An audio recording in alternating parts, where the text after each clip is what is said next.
But as the seals roll around in the water, the rocks tumble in their stomach, breaking up their food, aiding with digestion. They can climb to high altitudes looking for freshwater fish, like trout, salmon and eels. In the fjords they can dive down close to 250 metres looking for food, lowering their heartbeat to just a few beats per minute. They conserve oxygen. They can hold their breath for 10 minutes when doing deep dives.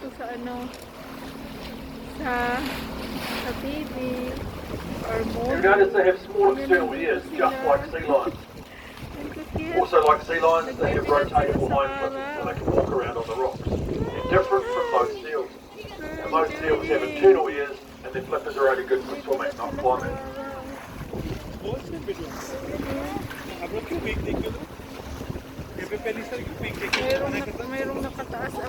So the big males have a pretty good life. They sleep all day and go fishing when they want to. And once a year they fight for the right to have 20 or 30 girlfriends, which they get pregnant in a very short period of time. For the females, on the other hand, it's not so rosy. They are pregnant for 51 weeks of the year. A week after giving birth, they're pregnant again. The males don't muck around. And then they have to look after their little pup for a whole year until the next pup comes along.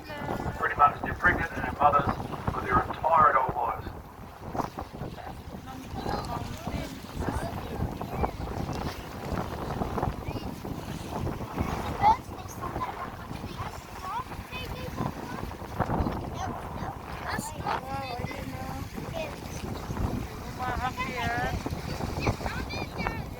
And this is about as close as we're out.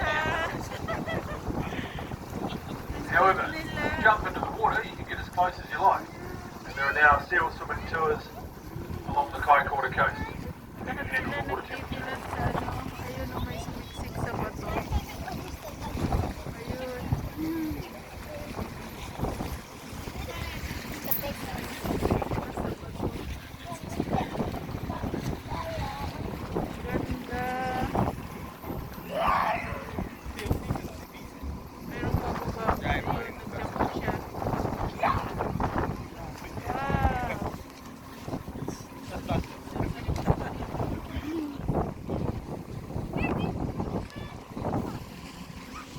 Ganda talaga ng view. It's a view, stunning view. Yes. Beautiful.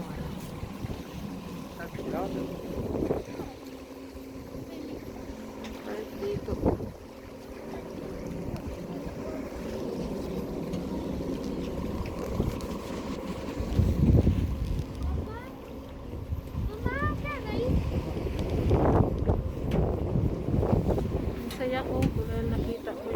Okay, we'll leave the seals in peace for the moment and carry on with our cruise. Our next stop will be the Stirling Falls where I washed the boat. If you're feeling brave and you want a unique experience, get out onto the bow for a nice cold shower. Get what is locally known as a glacial facial. If you want a dry waterfall experience, you need to hide in the main cabin or underneath the canopy on the upper deck. Yeah.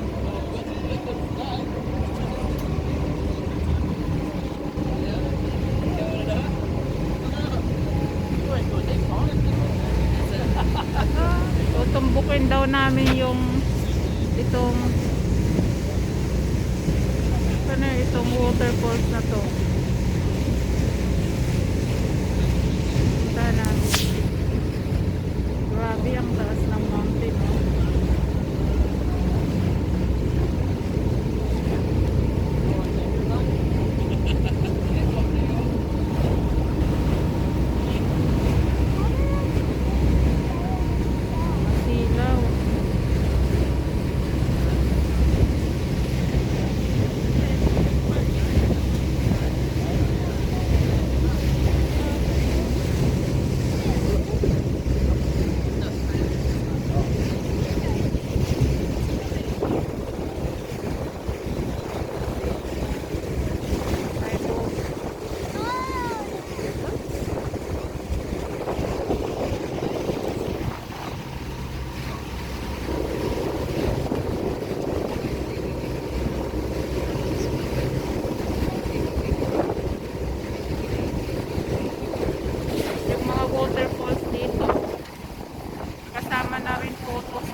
Tinandayagan Falls sa Masbate, sa atin sa Monreal.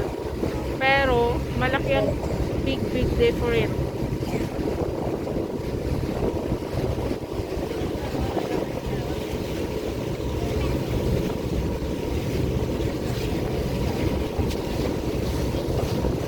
May helicopter.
Hindi pa ako nagsasalita. Apparently, sabi ng kasama ko, isa din daw to ng Milford sa itong mga Do watch out isa for your din daw camera gears itong and mga cruise into the spray. Obviously, na it's going to mga get quite wet mountain, outside. isa din daw po ito sa highest mountain sea sa If you are planning on doing the the waterfall world. challenge, kick off your socks and shoes, Yun take ang off some sabi of ng your kasama clothes. ko. It's always Probably good to the have something highest dry to put back mountain on sea after the in finish. the world. Ito po yung You can waterfall. throw on a raincoat or a poncho if you've got one as well. Ayan. The waterfall was named after a Commodore Sterling way back in 1871. He surveyed the coast along with New Zealand's leader of the time, the Governor, Sir George Bowen. He was the first governor of Queensland as well. And he named the waterfall Harbour Entrance after his wife, Lady Diamantina Bowen. Now the Māori name for the Stirling Falls, Waimanu, which is a reference to all the spray kicking out of the base, the Luxman Drift. If you didn't get the height earlier,